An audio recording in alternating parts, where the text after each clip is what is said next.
He's anticipated to continue his full recovery, and the Secretary remains squarely focused on executing his duties as Secretary of Defense. Secretary Austin also released a statement earlier today following the conclusion of the NATO Defense Ministerial meeting in Brussels. In it, the Secretary reaffirmed that the United States will continue to stand with our NATO allies and defend the sovereignty and the territory of every alliance member, stating, quote, "every inch of it. Our commitment to Article 5 remains ironclad," end quote. Secretary Austin also underscored that NATO remains the greatest alliance in history and that NATO today is stronger, more united, and more vital to our shared future than ever. The full statement can be found on DoD's website.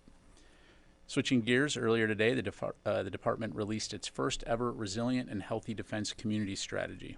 The strategy will guide the DoD's actions in the coming years to improve both constructed facilities and the natural environment across our defense installations. More than 2 million military and civilian personnel live, work, train, raise children, and spend time with their families on the Department's 538 installations, which include more than 280,000 buildings and 30 million acres of land. These spaces are critical to carrying out our DoD missions. It's therefore both a national security imperative and a moral obligation to ensure these communities are healthy, functional, and resilient, and that we're working to ensure a good quality of life for our entire force. Additional information, to include a copy of the strategy, is available on defense.gov. And finally, yesterday afternoon, the Missile Defense Agency and Space Development Agency launched 6 satellites to low Earth orbit from Cape Canaveral Space Force Station in Florida. The satellites, which include 2 satellites for MDA's hypersonic and ballistic tracking space sensor, and the 4 SDA tracking layer satellites, are conducting initial testing. The launch of the 2 prototype systems will be followed by 2 years of on-orbit testing. And over the next few weeks, MDA and SDA engineers will run a series of tests and checkout procedures to ensure the satellites are operating and communicating with the other systems as expected. For more information, I'd refer you to Missile Defense Agency Public Affairs. And with that, I'd be glad to take your questions. Let me go first to Associated Press, Tara Kopp, who's calling in today. Hi, General Ryder. Thanks for doing this. I wanted to ask you about the White House briefing that just occurred on the Russian anti-satellite capabilities. Has DoD been briefed on what, I guess, NSC and the intel communities know about this? And has the Space Force and Space Command taken any sort of posture changes in order to secure U.S.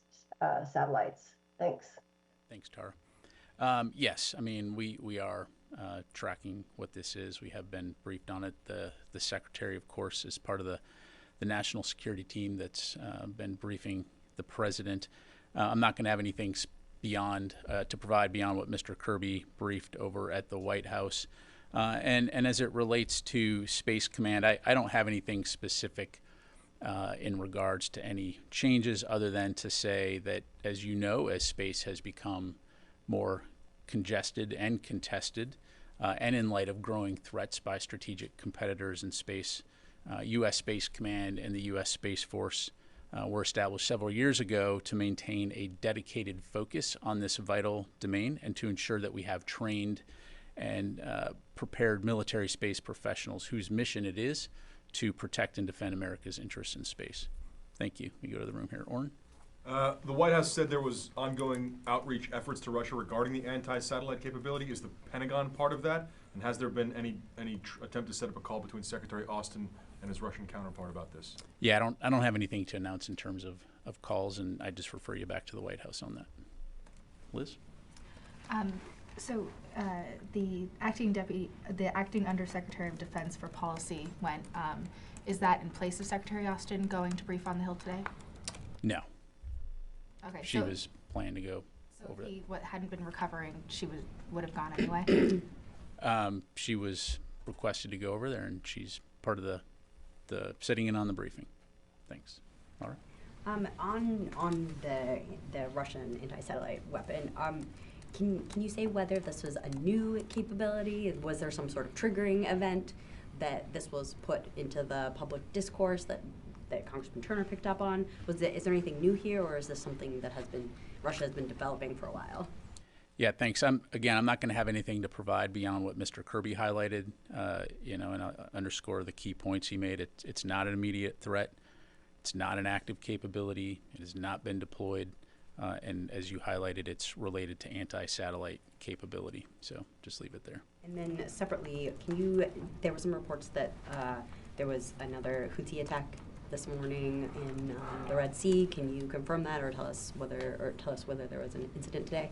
I cannot. I know that, as you've seen, CENTCOM has been issuing daily press releases on any activity in the Red Sea. So if there has been, then I would keep an eye out for that. Idris. I think one of the things Kirby said was some of the intel is months and potentially years old. When was he briefed on it?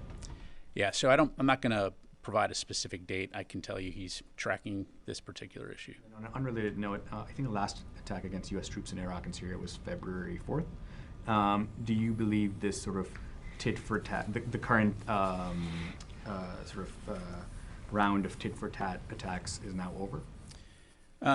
You're right. We have not seen an attack against U.S. forces in Iraq and Syria since February 4th, but we'll see, right? I mean, as we have been, we will maintain our focus on the mission that we're there to do, which is the enduring defeat of ISIS.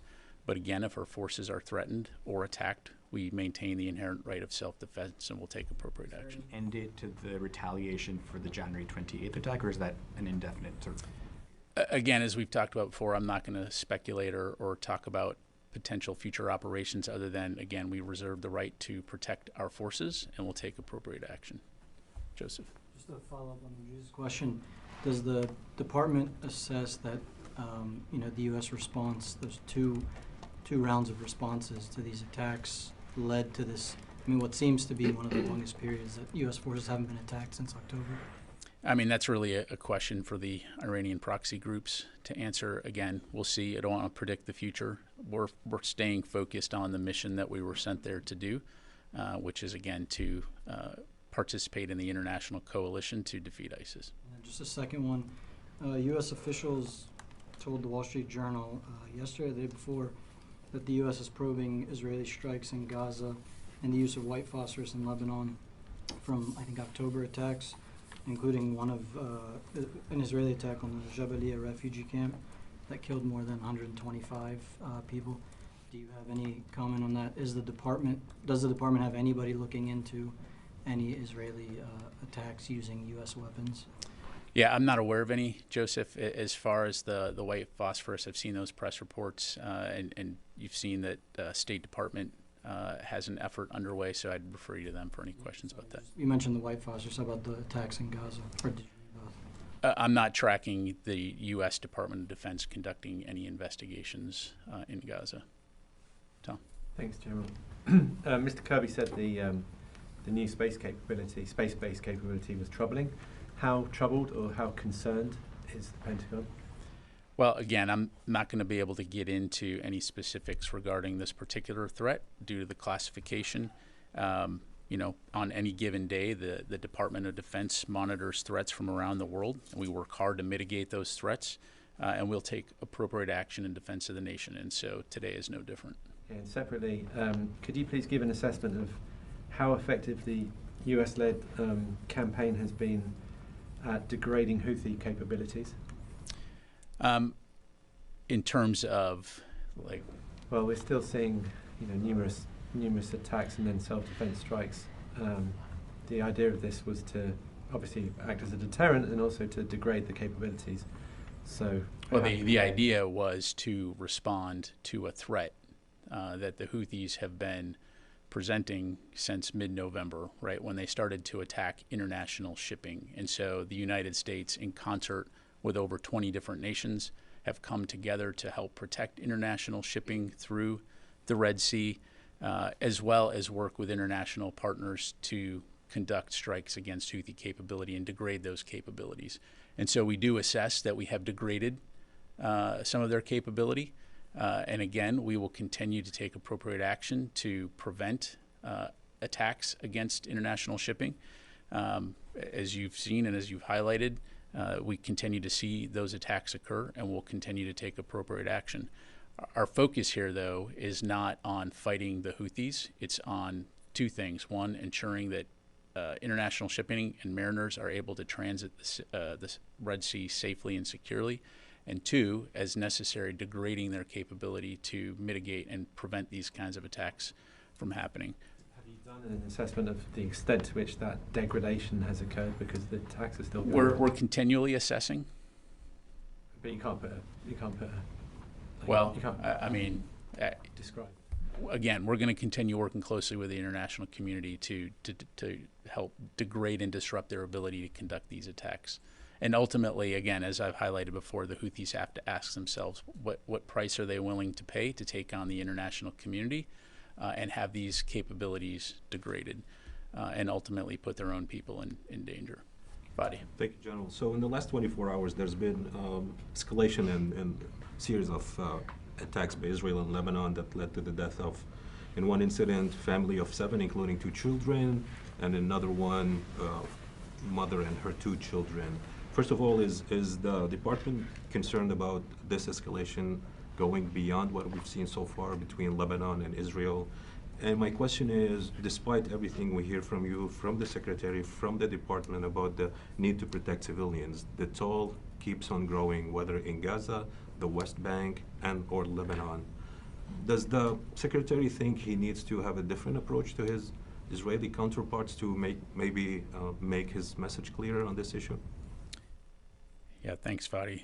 So on your first question, I mean, we've been concerned about escalation along the Israel-Lebanon border since Hamas attacked Israel on October 7th, as you know. And so we have continued to maintain a very focused effort to prevent that escalation from happening. As you've seen in many of the readouts that Secretary Austin has had with his Israeli counterpart, this has been a topic of discussion.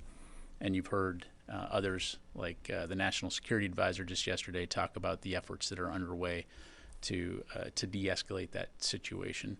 So again, we'll continue to stay focused on that. As it relates to civilian casualties, as we've said, the loss of any innocent lives is tragic, whether it's Palestinian or Israeli.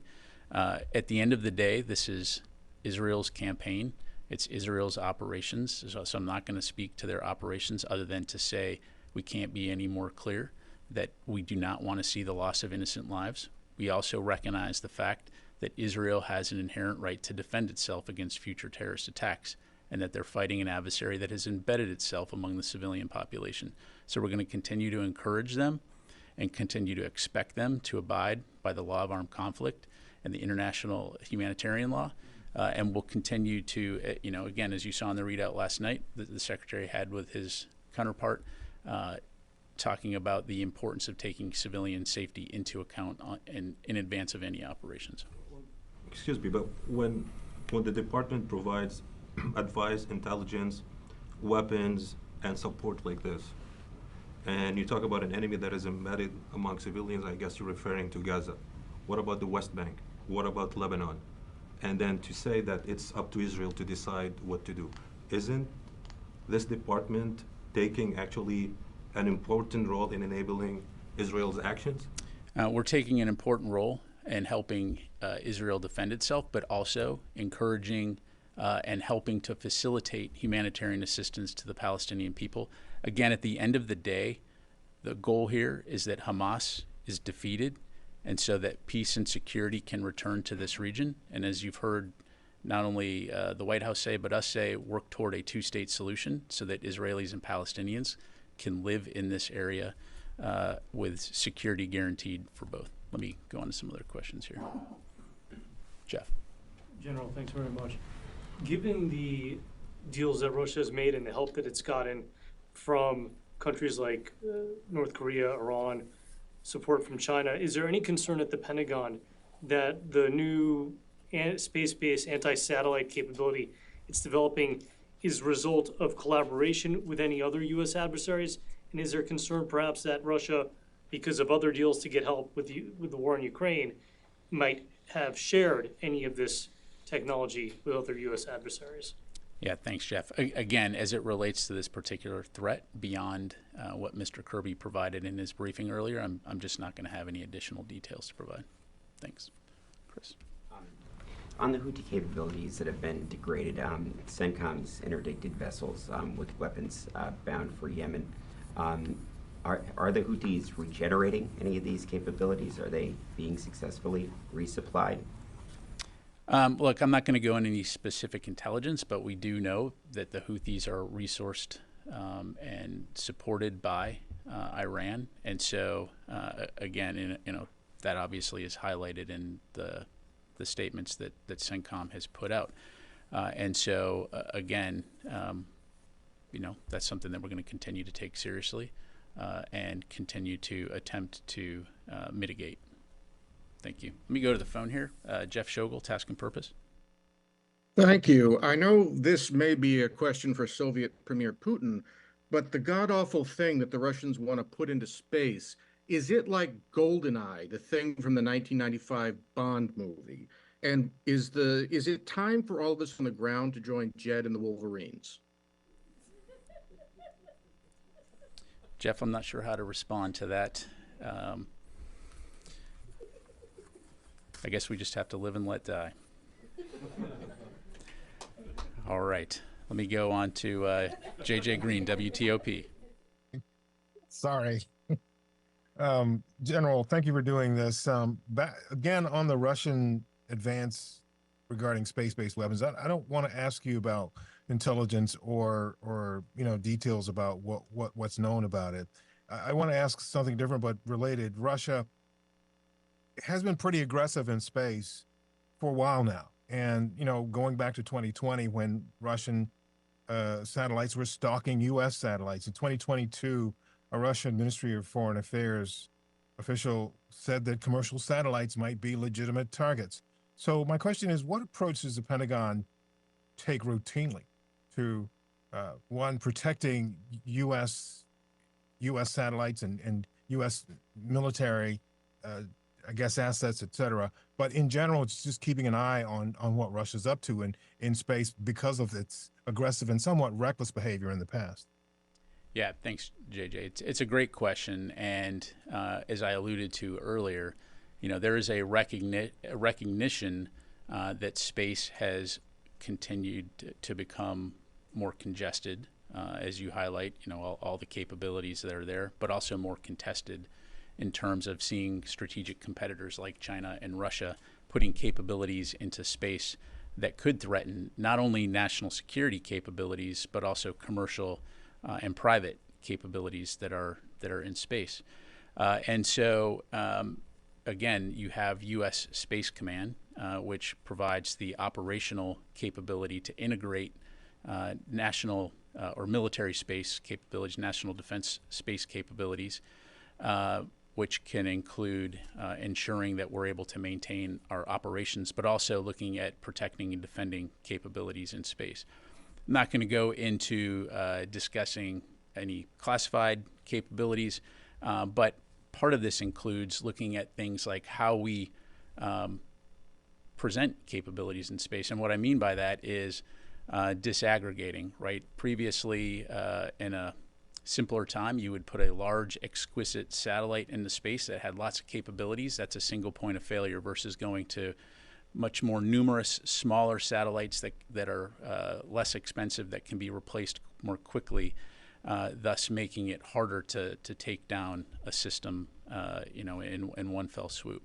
So there's multiple different ways that we look at this, but that's what the U.S. Space Force comes to work every single day looking at to ensure that our national interests are protected in space, as well as working with allies and partners on that same issue. All right. Yeah. Thank you. According to U.S. Ambassador to Turkey, Jeffrey Flake, the Department of Defense is building 3 munition lines in Texas together with one of the Turkish state-owned defense corporations. The demand for especially 155mm rounds increased after the invasion of Ukraine, and the Mechanical and Chemical Industry Corporation of Turkey produced them in some capacity in Turkey. What are the details of the cooperation, and what is the expected monthly production capacity of this Texas compound? And the last one is, do you have details such as chances for a U.S. sale or delivery of these to Israel in the future?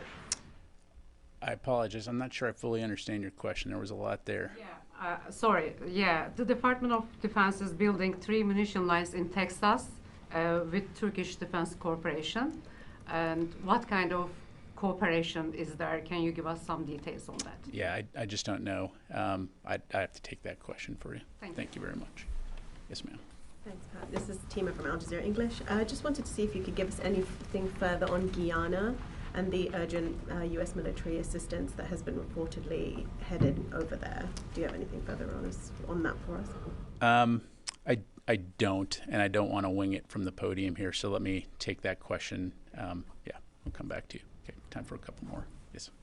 Moving back to that anti-satellite weapon Russia's developing, did releasing this national security threat publicly yesterday hurt national security in any way, or put anyone from the Defense Department at a disadvantage in speaking with their Russian counterparts? Well, look, I'm not going to characterize it. It is what it is. Mr. Kirby addressed this from the podium today in terms of, you know, the declassification processes and procedures. So I will do my part in terms of protecting classified information and refrain from commenting any further on that particular topic. Yeah. Is there a timeline for Secretary Austin to review the internal review on his hospitalization and how that was handled? Yeah, I don't have a timeline. As you know, we've highlighted, he does have it for review, and certainly, again, we're committed to providing as much information about that review as we can, and so we'll continue to keep you updated on that front. Thank you. And last question, go to Mike.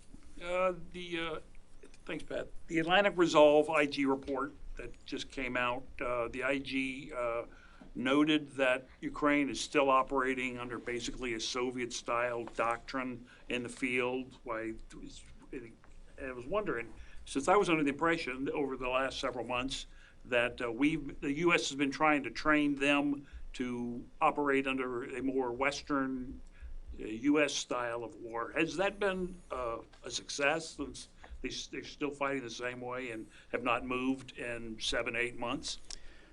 Well, there's a lot there in that question, obviously, depending on how deep you want to go. I would say, broadly speaking, I think the results that Ukraine demonstrated after being invaded almost 2 years ago speak for themselves in terms of their ability to improvise, overcome, and adapt on the battlefield. Had that not been the case, we'd be in a much different place right now. You know, instead of Ukraine having taken back 50% of the territory that the Russian military occupied at one point. That said, as you've seen today, it continues to be a tough fight. And the Russians continue to throw a significant amount of capability into the fight.